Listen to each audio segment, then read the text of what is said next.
हमें अपनों ने लूटा, गैरों में कहां दम था। हमारी कश्ती वहां डूबी जहां श्रीलंका में रन ही कम था। माय गॉड, रन कम चेस करने हैं उसके बावजूद भी श्रीलंका ने हमें हरा दिया। और आपको याद होगा कि जब मैंने बात कही थी कि श्रीलंका से सतर्क रहने की जरूरत है, बहुत सारे लोगों ने वीडियो बना बना करके मजाक उड़ाया था स्पोर्ट्स टॉक का कि श्रीलंका से सतर्क रहने की जरूरत है। एक ऐसी टीम जो कि चैंपियंस ट्रॉफी में क्वालिफाई नहीं हुई है, वो अब हमें हराएगी।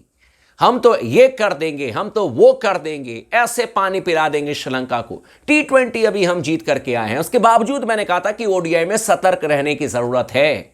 और एक तरीके से 3-0 से श्रीलंका ने हमें हराया है भाई। 2-0 चलिए ऑफिशियली, लेकिन तीसरे मैच में यानी कि जो पहला है आपका एक दिवसीय अंतर्राष्ट्रीय मैच था, वो भी तो आप लुढ़ते पड़ते कैसे कैसे करके आपने ड्रॉ किया। लेकिन स्पोर्ट्स टॉक ने आइडेंटिफाई किया, पहचान की है उन 5 खिलाड़ियों की जिनकी वजह से भारतीय टीम को शर्मनाक सीरीज हार झेलनी पड़ी है। वो 5 कौन से खिलाड़ी हैं? क्योंकि इसीलिए तो मैंने कहा कि भाई गैरों में नहीं दम था, श्रीलंका में इतना दम नहीं था, हमें अपनों ने ही लूटा। यानी कि हमारे खिलाड़ी इतना खराब परफॉर्मेंस करके गए जिसकी वजह से हम मैच हारे हैं। और इसीलिए मैं कह रहा हूं कि भाई हमारी कश्ती वहां डूबी जहां पर रन ही कम था। यानी कि कम रन चेस करने थे, ये 230 240 रन चेस करने थे, उसके बाद भी हमारी कश्ती डूबती हुई नजर आई। और बीसीसीआई इसको लेकर के सीरियस है। महाप्रहार बीसीसीआई की तरफ से अब आपको देखने को मिलेगा। लेकिन सबसे पहले बात करते हैं उन 5 खिलाड़ियों की जिनकी वजह से भारतीय टीम को यह सदमा झेलना पड़ा है।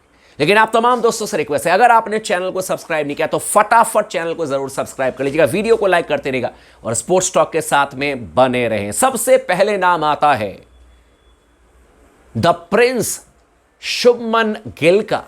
द प्रिंस शुभमन गिल एक ऐसे खिलाड़ी हैं जिनके बारे में कहा जाता है कि भाई भविष्य के ये सुपरस्टार, और मैं तो कह रहा हूं कि अब भविष्य जोड़ने की जरूरत भी नहीं, अब तो सुपरस्टार हम सब ने मिलकर के बना ही दिया।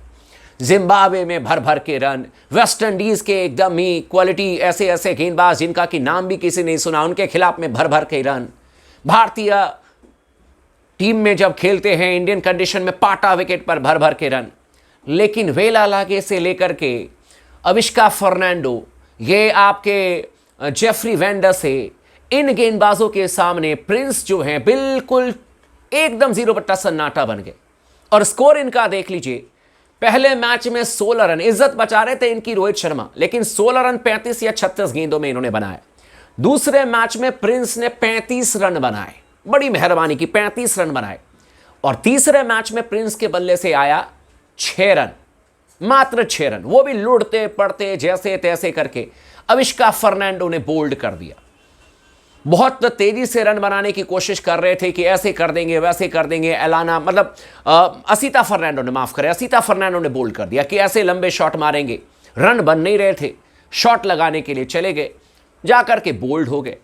तो पूरे टूर्नामेंट में 16, 35, 6, और ये भारतीय टीम के भविष्य हैं। इससे पहले भी मैंने आपको डिटेल में बताया कि शुभमन गिल का जो ट्रैक रिकॉर्ड है, वो इंग्लैंड में शुभमन गिल का बैटिंग एवरेज है आपका 14 का, और साउथ अफ्रीका में शुभमन गिल की बैटिंग एवरेज है 18 की।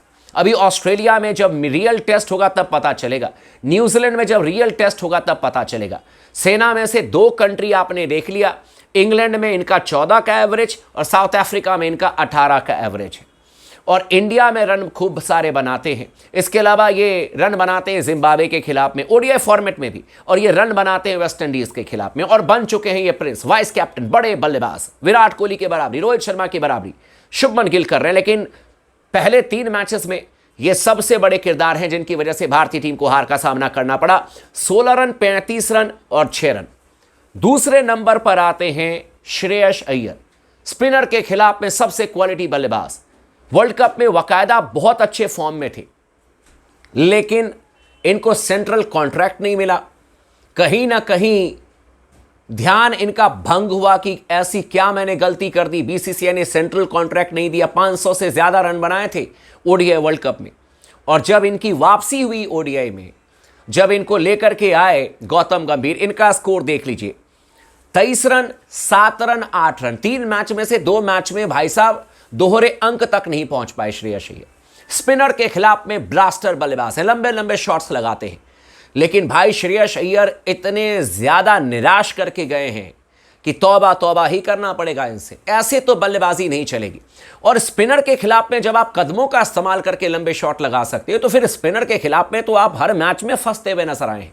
और भारतीय टीम को फंसाया है श्रेयस अय्यर ने। इसके बाद केएल राहुल का नाम आता है।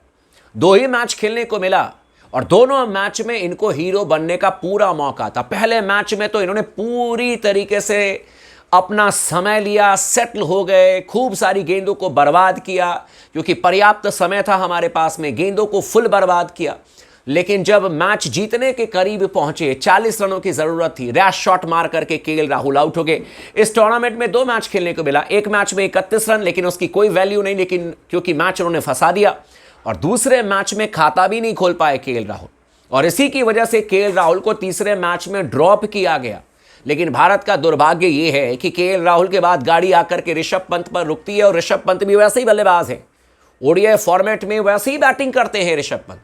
6 रन बना करके चले गए। जब भी ऋषभ पंत की बात होती है सिर्फ 125 की याद आती है, 125 125 125 125। लेकिन भाई कब तक हम एक आध पारी को लेकर के मतलब हम जपते रहेंगे, काम नहीं चलेगा। तो केएल राहुल भी सुपर फ्लॉप रहे इस टूर्नामेंट में, एकदम सुपर फ्लॉप।